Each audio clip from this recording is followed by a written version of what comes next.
All right, let's now bring in legal expert Mpumelelo Zikalala, who joins us now via video link. Thank you so much for your time and good afternoon, Mpumelelo. So deliberations have been very technical so far in terms of the legal arguments. Let's talk about what the heart of the argument is in as far as, what constitutes gratuity. I mean, the Office of the Public Protector is adamant that Mkhwebane is not entitled to any payout.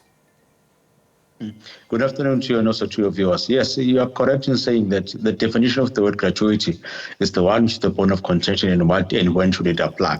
Simplified meaning, we are only going to say thank you to you and show our gratitude if you've done a good job. That means you're engaged in office, you provided well results which were expected of you. You've then exited in a normal manner. A person who then exits by being fired, loosely translated, then that person ordinarily would not qualify for gratuity because the ordinary or reasonable meaning would be, what are you thanking that person for?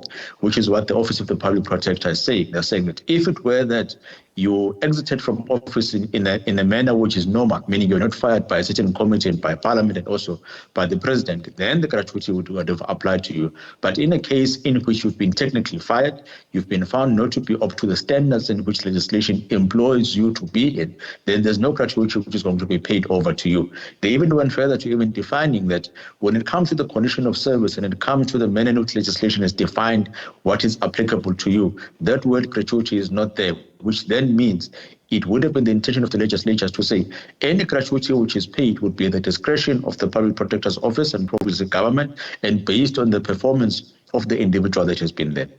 Yeah, because Ngqadobi, in fact, spoke for some time and really defining what constitutes the vacation of office versus the removal of office, against the expectation of a gratuity. But just perhaps also just talk around the fact that, Advocate Mpofu was arguing yesterday, a lot that we've heard is that provisions for Mkhwebane's gratuity have been made under the basic service condition, which comprises of an allowance, salary and benefits, something that, of course, Judge Amuki also challenged. Because you then have to go to the definitions of these items in which a person gets those benefits of, but most importantly, when does one qualify for one?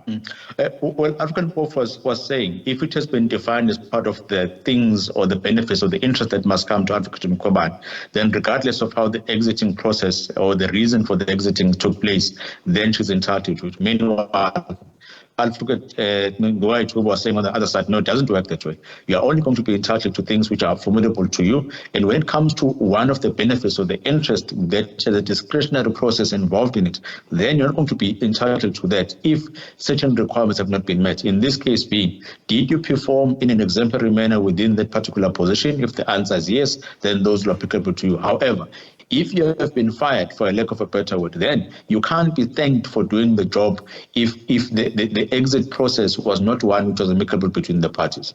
And just explain, of course, this has been brought under the urgency for the court. And how likely is this then going to unfold, given the fact that, of course, this is still being argued?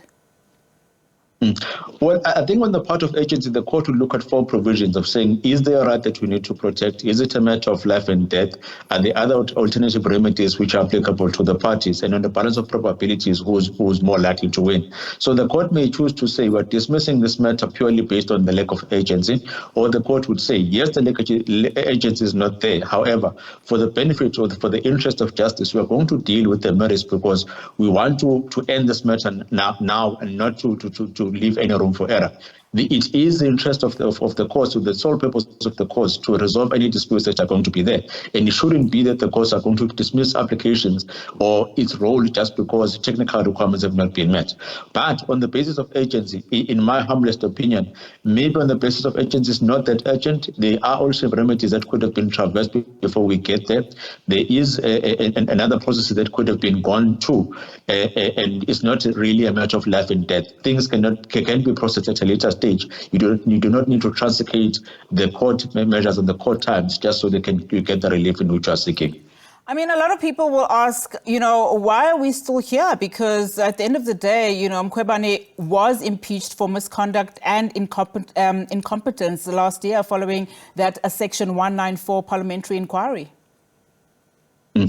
Well, it's all the basis of the dispute that exists. Advocate Mkhwebane believes that despite being dismissed, at the end of the day, I'm entitled to my gratuity because it was a condition that was included in the contract or the service level agreement that I've signed with the Office of the Public Protector. Meanwhile, the office say, we are only going to pay you amounts of benefits which are due to you as per your employment contract. Anything extra which links to our discretion as to how well you've performed in this office is not going to be included, because the manner in which you've exited the office is not the manner in which all the other previous protectors have exited in. So it was not because your contract has ended. It was because a certain committee sitting independently took a decision to say, you have misbehaved in the manner in which you've handled yourself. You have not acted in the manner in which a reasonable public protector would act in. On those bases, you are not fit to be a public protector. You must be removed. That same recommendation was then taken to Parliament, in which Parliament agreed with. And lastly, your ultimate employer, which is the president, then took a decision to dismiss you. So we can't thank you for being dismissed. There's somewhere where we have to draw the line, and the line is drawn in instances where a person exits peacefully and everything is amicable between the parties, and where a person is technically fired.